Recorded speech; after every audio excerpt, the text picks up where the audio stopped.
오늘 저희가 함께 보실 하나님의 말씀은 출애굽기 2장 11절에서 15절의 말씀입니다.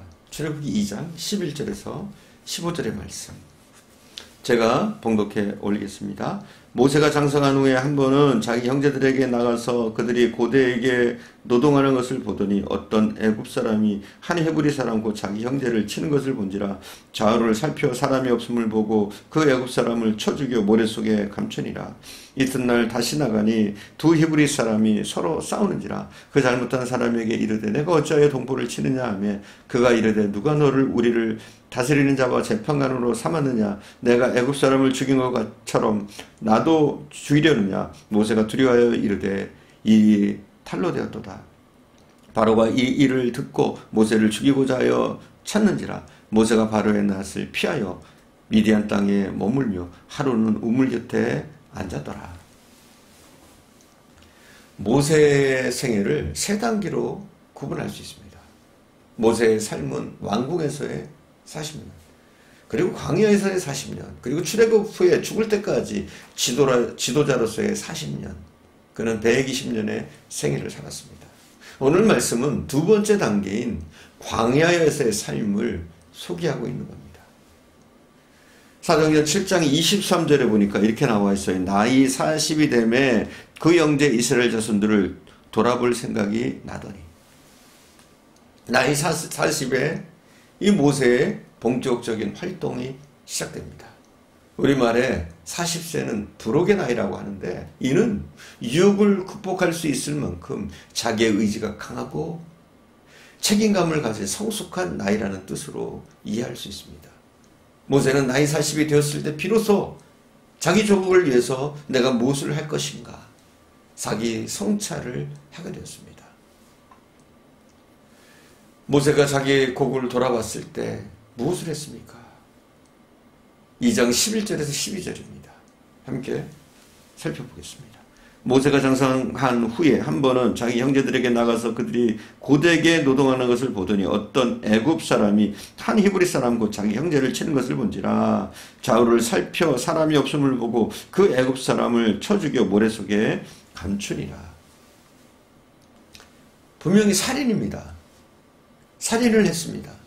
그런데 이것이 실수인가 의도적인 것인가, 이것이 중요합니다. 사도행전은 이렇게 얘기합니다. 사도행전 7장 24절에서 이렇게 얘기해요. 한 사람의 원통한 일을 당함을 보고 보호하여 압제받는 자를 위하여 원수를 갚아 애굽 사람을 쳐 죽이니라. 본문을 볼 때도 이것은 분명 실수가 아닌 의도적인 행동이었습니다. 즉 모세는 자신이 배운 기술을 잘못 사용하고 있는 겁니다. 열심히 공부하고 또 유학까지 가서 땀 흘려 배운 지식으로 남을 억울하게 하는 일에 사용하는 사람들이 있습니다. 법망을 피해서 문서를 위조하고 부동산을 투기를 조장하고 증권 조작하는 사람들이 어디 시골 농부들입니까? 지식의 핵심에서 많이 배운 사람들이 이런 못된 짓들을 하고 있지 않습니까? 연구소에서, 대학 강단에서, 변호사 사무실에서 불법들이 행해지고 있지 않습니까? 우리가 어렵게 배운 지식과 경험을 선하고 유익하게 사용해야 되는데 잘못 사용하는 경우들이 많이 있습니다. 모세가 출생한 이후 40년 동안 무엇을 하였는지 구체적인 언급은 없습니다. 히브리 기자와 스데반의 설교에서 찾아볼 수 우리가 있는데 그 부분에 대해서 히브리 기자는 그냥 그렇게 얘기합니다. 그는 공주의 아들로 있었다. 이렇게 얘기해요. 히브리서 11장 24절에 보면. 또 히브리서 11장 25절 26절에 보면 애굽의 모든 보화를 소유했다. 이렇게 말합니다. 또 모세가 애굽의 학문을 다 배워서 그 말과 행사가 능하더라. 사도행전 7장 22절은 기록하고 있습니다. 그러니까 한마디로 엘리트예요. 공주의 아들이었죠. 또 애굽의 모든 보화를 소유했죠. 그러니까 부도 가졌단 말이에요. 공주의 아들이라는 그 명성과 명예, 그리고 물질뿐만 아니라 모세는 똑똑한 사람이었습니다. 학문을 제대로 했던 사람, 깊이 배웠던 사람. 그래서 말을 잘하고 행동도 아주 지혜롭게 하는 그런 사람이었다는 거죠. 모세 지식은 그래서 최고 수준이었습니다. 그 당시에 최고 수준. 그러나 그의 지식의 수준은 최고였지만 그의 도덕적, 영적 수준은 보잘것이 없었습니다. 12절을 보겠습니다. 12절. 좌우를 살펴 사람이 없음을 보고 그 애굽 사람을 쳐 죽여 모래 속에 감추니라. 좌우를 살펴서 사람이 없음을 보고 사람을 때려 죽여요. 40년 동안 애굽에서 최고의 교육을 받은 모세의 수준이 이렇습니다.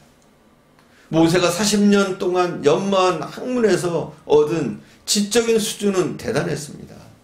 모세는 40년 동안 최고의 엘리트 교육을 받았지만 그 지식은 참으로 보잘것이 없었습니다.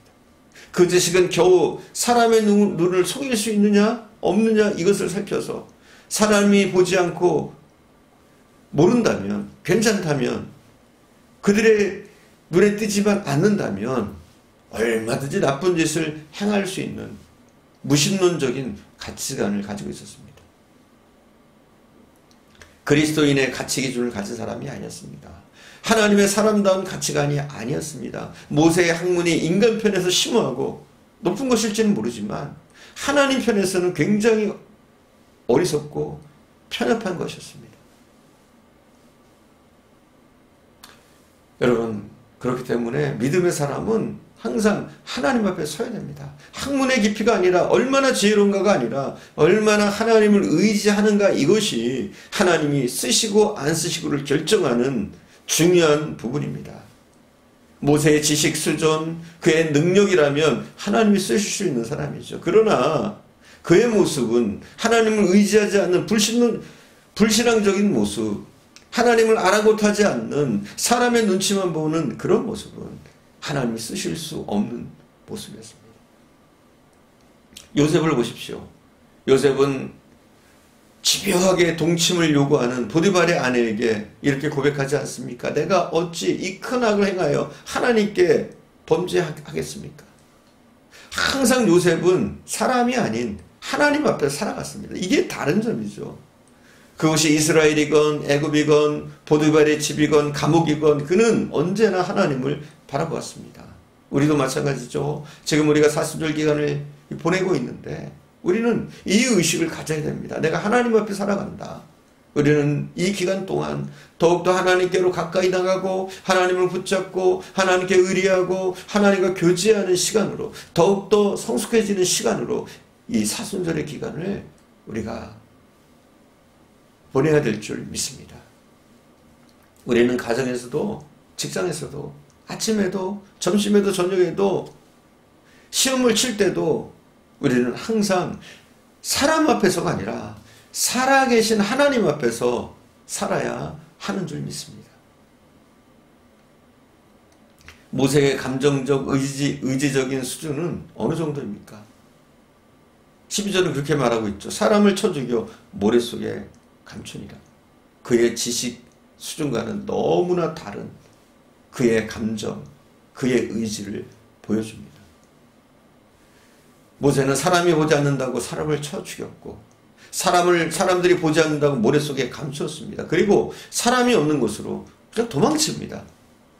모세는 마치 사람을 치워놓고 뺑소니 쳐버리는 운전자와 같은 모습을 우리에게 보여주고 있습니다. 감정과 의지를 억제하지 못하는 것은 참으로 위험한 일입니다. 우리는 본능대로 성질대로 살 수 없습니다. 특히 우리 크리스찬은 성질대로 살면 안 됩니다. 본능대로 살면 안 됩니다. 또 우리가 볼 수 있는 것은 무엇이냐면 인간의 의지가 강한 것 같지만 별것 아니라는 겁니다. 작심삼일이라는 말이 있지 않습니까? 우리가 마음을 지켜서 3일간은 좀 우리가 절제하고 이길 수 있어도 이 3일 이상을 넘어가기가 쉽지 않다는 거예요. 그만큼 우리가 우리의 마음을 다스리는 일이 어렵다는 것이죠. 그러나 성령은요, 우리의 감정과 의지를 통제합니다. 분노가 끓어오를 때, 의지가 좌절당할 때 우리는 성령의 도움을 간구해야 합니다. 우리는 어떤 순간에건 더욱더 하나님을 의지하고 성령을 통해서 우리의 분노를, 우리의 모든 부족한 부분들을 채워나갈 수 있는 겁니다. 아무리 세상에서 많이 경험하고 배워도 성령님의 인도하심을 못 받으면 우리는 어리석을 수밖에 없습니다.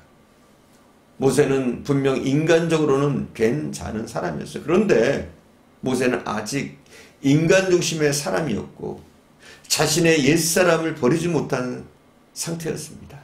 자기 잘난 맛에 사람의 눈치나 보는 그런 사람이었습니다. 신앙의 모습이라고는 보이지 않는 그런 상태였습니다. 하나님이 쓰시기에는 너무나 불충분했습니다.